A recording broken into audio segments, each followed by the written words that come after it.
Welcome. I'm here in Johannesburg this morning and I want to talk about how clients calculate return on investment from your product or your service.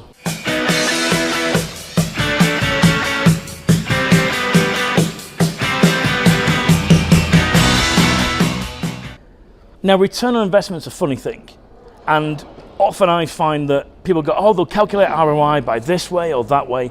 Ultimately, the client will calculate, or the prospect will calculate ROI in their own way. And the salesperson absolutely needs to find out what that is.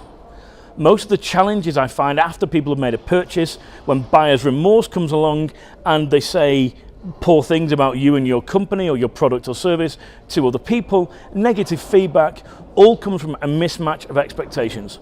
Not knowing how they were going to judge whether your product or service or project was successful or not understanding how they were calculating that expectation or the ROI. Here's the challenge. If you don't ask in the sales process how they're going to calculate it or how they'll judge success or not, you almost certainly will struggle to be able to meet it.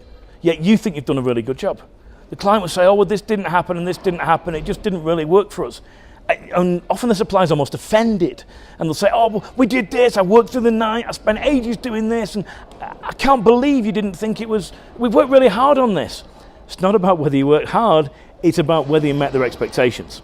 So you've got to find out what their expectations are in the first place to have a chance of meeting them. And you've got to find out if they're calculating return on investment on your product, service, and offering.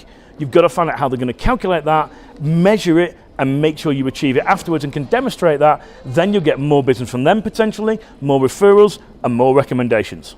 I'll see you in another video.